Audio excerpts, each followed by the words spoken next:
Good morning. We are going to draw a candle here, celebrate the third birthday, is it? Or the third anniversary of Wombatistan alphabet fly through. Been 3 years since the first stream. I guess it's due for an update, but that is going to be a difficult task, and I'm just about to run out of pen again.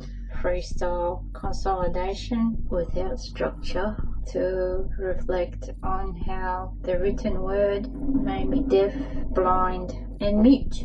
What's the point of making a squiggle if this squiggle doesn't show me how to speak it properly or accurately? So that's how I'm mute, because any language that doesn't regularly update the lingo to reflect the present day has a written form that I would classify as beneficial and valuable as, well, look, English as it was taught to me, English, the written form of English. I regard this as a form of ancient history. It's ancient. The written form has captured the way people used to pronounce things in the past, but it doesn't accurately reflect how it is spoken today. Whereas the Turkish one, and alright, now we've got to sort of distance ourselves away from the English and label that as some kind of Latin, alright? And this is when it starts slipping into the typographic realm, and we step right away from the arrogance of linguistics, and now we've got to move on to my discipline, which is in design. Alright, let's just call it Latin design, typography. And what's the difference between typography and orthography? The nuances of these different shades of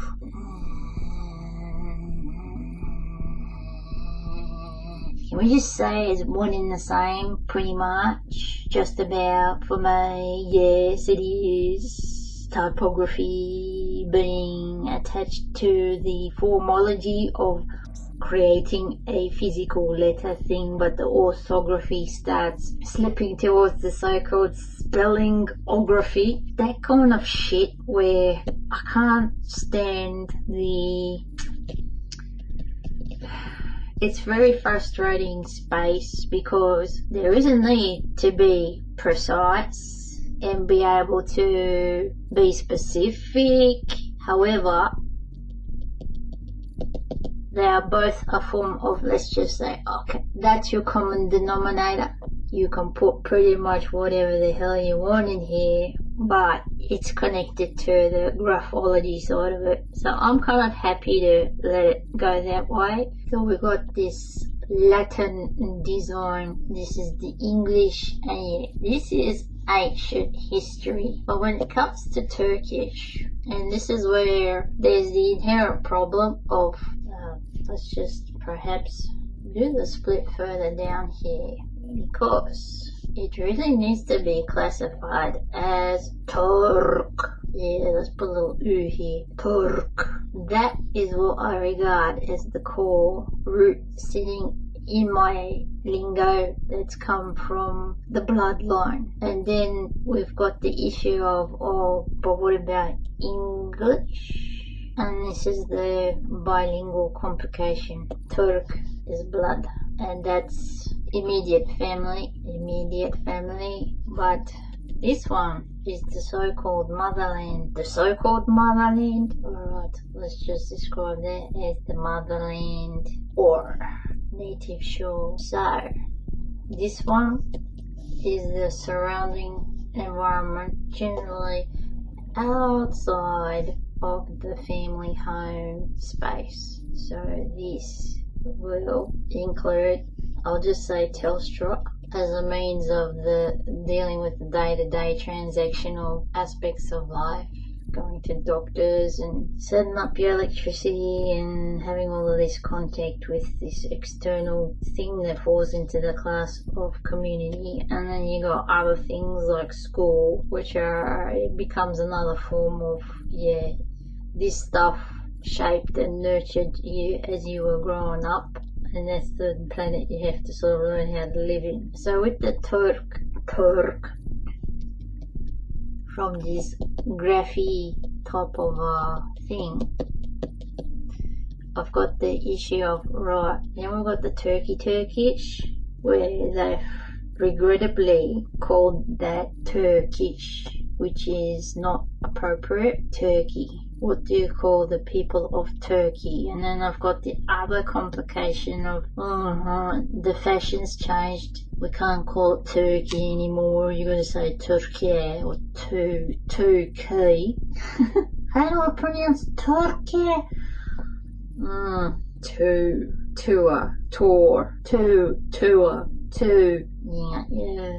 Yeah, R issue there. Türkiye. That key part spelt as a key. This one, that's what it's signaling for me. Tur becomes the word for type, species, or classification, and that's your key. Your key was a key. Is a key, circular key, yeah, circular key. Turkey, the Black Sea, some kind of a circular key. Okay, what's a key? Quay, what's that? What is that? Okay, you go to the dictionary, not me. To, that would be in English with the non-rhotic R problem here, to, or the to, or that to, tour. If you could pronounce tour as a tour, that is a better one to call that a tour key. Turkey. Tour key. A tour key. Yeah. A tour. Yeah, the mouth will swing into tour instead of tour. Tour key. Yeah. Tour key. Yeah. That is the closest I can get to the pronunciation of this new word. When I say Türkiye, it is saying towards the species of the key, which should have been probably pronounced as a koi. And then we got the moon here, i, cool, and there's probably another silent consonant in the middle of that. Not going to go into the Turkicology there too deeply. This is not the time for it. Significant frustration with the idea of Turk, and the problem with how in the brain and with the way life panned out, this soundbite became associated with the geography currently known as Türkiye, but formerly known as Turkey or Turkey, bok chicken. So with lingo, there's a need for me to identify it's Turk. It's Turk, but it didn't come from this place. Didn't originate from here. This lingo did not originate from that geography. And how it plugs into the Latin, this is where English is on the ancient history side of the fence, but the Türkiye, because it adopted the Latiniscaification within the past century, that's more on the modern history side of the spectrum. However, it is still history. It is still old for me, and it's out of date, and it needs another review. And this is where we've got a split between languages that don't change with the spelling, or the frequency of that type of change is, I want to say stubborn, but in a purposeful way. Languages which don't adapt and which don't change, they carry the past. They carry keys for the past. This style, however, it's still history for me. Through this tongue, however, we have a number of scripts that captured the tongue, that attempted to do this, that attempted to make a squiggle and represent what was spoken. And on my platter so far, my primary ones are Latin. We've got Cyrillic. I hate spelling that. We've got the Arabesque, so I'll just call that Arabic for now. And within the Arabic, there's going to be that Persian, Ottoman, I'll just call it Otto. We got that kind of a variant. There was a variant there, but then we got this Göktürk stuff. Yeah, we got that one. But there's going to be others. These are not the only scripts. Primary ones I am working with. Latin is my #1 dominancy. Cyrillic, I'm able to see how it's plugging in. The Cyrillic is more Greek side of this Latin versus Greek kind of paradigm. So the Cyrillic provides insight for the Greek extended languages. And within the Arabic, I know the forms where Arabic is very much a part of the Turkish language. Yeah, and this is when I say Turkish language, I do mean Turkish, not Turkey. That's my frustration. There's a need for me to say Turkish, but it's not identifying as Turkey. It has to include the broader other lingos of Turk. I need an accurate written form, but trying to do that is not easy, and it's an ever-changing type of experience so far, where I did want to try and tap into how did the written form make me deaf, blind and mute. It made me mute because the written form did not accurately provide any guidance on how to speak it properly or speak it according to the fashion of the environment. That element can only be picked up by mingling within the environment. How did it make me blind? This one. I grew up without that letter. I'd like to declare that as a crime against humanity. Yeah. This is crime against humanity. You made me grow up without this letter, you bastards. Yeah, the blindness. And that starts to meander into the land of starting to create ligatures. And what happened to me on the other side of that, where I've created many movements of my squiggle that represents my spoken word, which carries the little nuances that aren't captured with this general form. And how did it make me deaf? Right, we got the deafness caused by sh equals ch equals j equals equals. I can't do that off by heart completely, but it's connected to that. So many sounds are actually one in the same, and the learning process needed to increase the hearing awareness is to learn this equals this equals this equals this equals this equals this equals this equals this. All of those letters that are supposed to represent sounds are actually the same sound, and you got to learn that. Another set, B equals P equals F equals V, right? And then the other extensions of alright, sometimes the V can equal an R or a W, etc. So within the V, it's like that can be an R, that can be a W, and then the R equals L. Being aware of that is what I needed to learn before I could hear more. And after learning this stuff, the ability to absorb other languages is like at a sponge rate. It's warp speed-ish, and that is connected to the calibration, the tuning process in the hearing. Just like a radio station, this skill here is what was needed before I could hear more, before I could comprehend more. This is not taught. And how did I learn that? Well, it's now 3 years, but it's actually towards 4 that I've started. And that's a lot of time dedicated to researching, examining, analysing, and I picked this up through the process of studying, through the process of trying to translate, but I couldn't do it in Türkiye exclusive at all. I had to cross-reference with the other lingos to find my way through it, because my language does not come from here. And the language from here, where I was born in 1976, it's not the same as the language spoken today.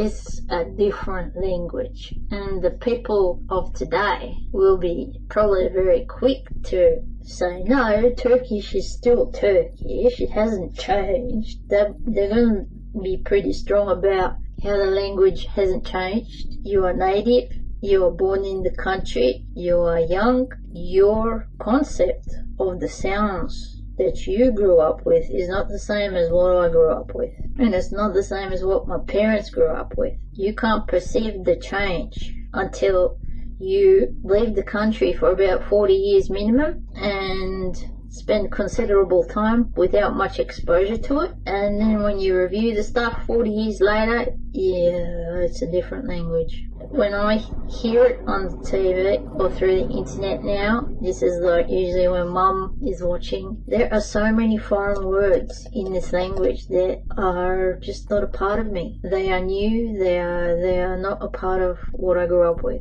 They're foreign. And by all means, do continue to claim, oh right, this is Turkish. But for me, it's like, nah, it's not the language I grew up with. It's a different form, and this is where even within this branch, bit of geography, there are so many different types. Oh, you came from over here. Oh, you came from over here. You're south, you're north, you're east, yeah. There are so many different types of cultures. It is not really a uniform one way only. It was a multi-way, multi-directional, and this can be said, the same is with English. It's the same. Just because the general sounds are similar and you can sort of understand what people are saying in English, doesn't mean it's the same kind of English. There's different types of English. Let's go crude and say I've got a shitty plumber who says, oh sorry, I couldn't finish the job today. I'm going to have to get some extra things and I'll be back sometime after 2 p.m. tomorrow. No, he doesn't actually say sometime after 2 p.m. He says sometime after lunch. Or it's spoken in a way where the expected time is not precise. And that's their way of saying, yeah, maybe I will, maybe I won't be there. And that's where the language becomes different. And you have to learn the game of probabilities. Of, yeah, I've heard the sound of a plumber like that in the past. And I know whenever plumbers say this, it actually means this and that. It's the same as when my wife says, yeah, I'm fine, no problem. What she really means is something else. That sort of stuff. But it's not just that, even within vocabulary, just because it exists in a dictionary doesn't necessarily mean it's a part of what I grew up with. This is when you face words where, what does that mean? And you don't know, because you've never met or crossed paths with it. It's like that. And those words become like regional specific, something like radio as an expression. I didn't grow up with that in Sydney, in Western Sydney, inner West Sydney. They didn't say radio in my timescape and in the suburbs that I grew up in. This radio was very prominent in the mountains far west, Lithgow, Oberon, but a lot of these people also had a link to Newcastle, which is like far away from Sydney, far north. Between a place like Lithgow and Newcastle, there was an actual link, and I'm not sure if it's through mining or coal or something, but business workers from here in Lithgow had some link to Newcastle. So this radio, I know, has a source from Newcastle and Lithgow and surrounds. And Mudgee as well, Mudgee orange kind of country. So within Sydney there would be spots of, right, they actually said radio over here, radio over there. But if they did, where did their parents come from? And then you have to question, did they have ancestry, family originating from places like Lithgow, Newcastle, or something connected to mining? Yeah, so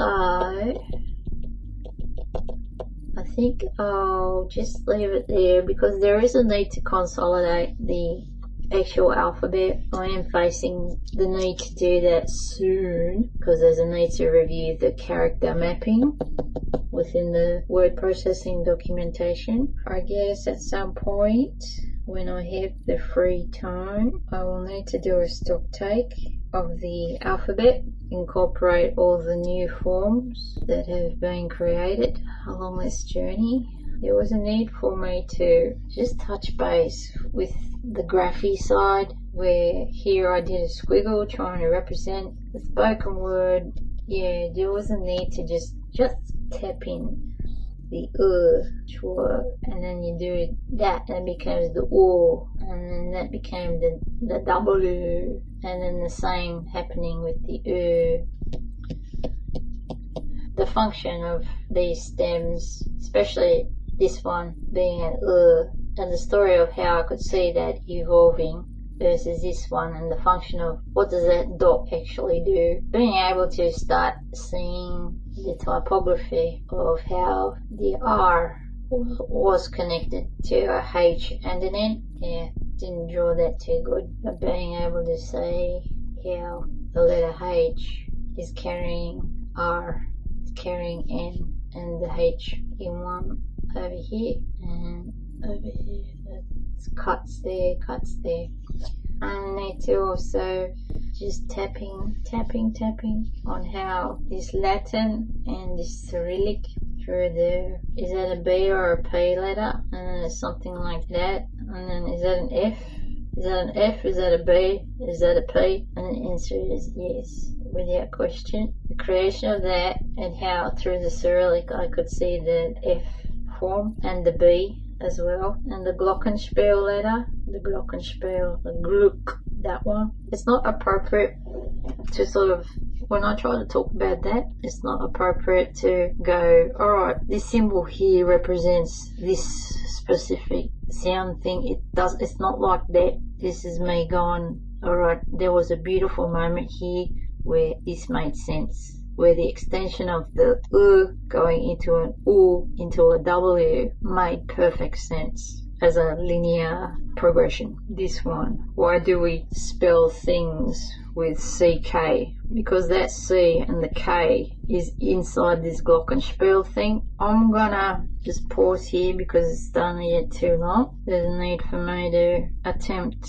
documenting the alphabet string and see what's happened. But that's gonna be hours upon hours upon hours upon hours of work. That'll do. Şiir daha var, okuyayım mı? Yeter! Adım Ayşe! Gelirsin!